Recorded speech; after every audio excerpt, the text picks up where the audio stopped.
दिहले भारत के संविधान माहे करे सभे गुणगान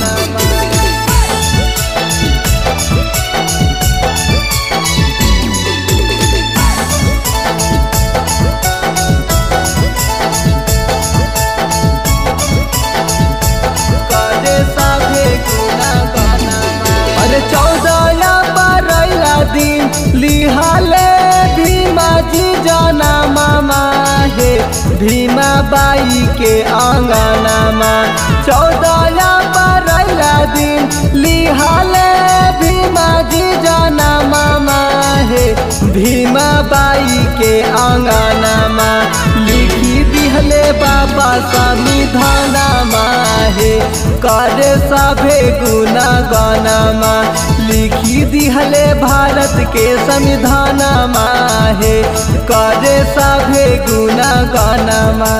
14 बरैला दिन लिहाले भीमा जी जाना मामा हे भीमा बाई के आंगनमा।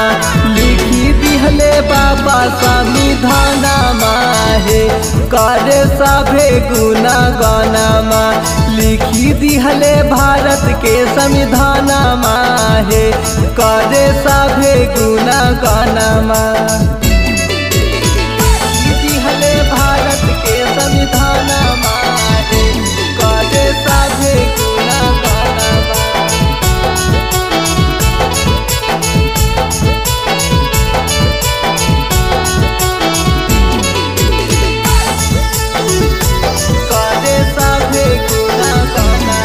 अरे बड़ी कठिन से कैला थी ना भीमा जी पढ़ैया हे भीमा बाई के आंगनमा। बड़ी कठिन से कैला थी ना भीमा जी पढ़ैया हे भीमा बाई के आंगनमा। लिखी दिहले बाबा संविधान माहे करे सभे गुणगानमा। लिखी दिहले भारत के संविधान माहे करे सभे गुणगानमा।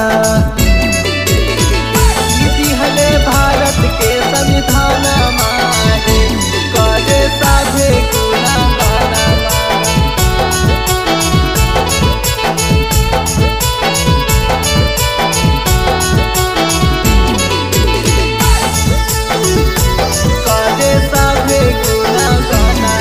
अरे झूमी झूमी गीतिया गावा है कया 10 का तिलावा हे भीमा बाई के आंगनमा।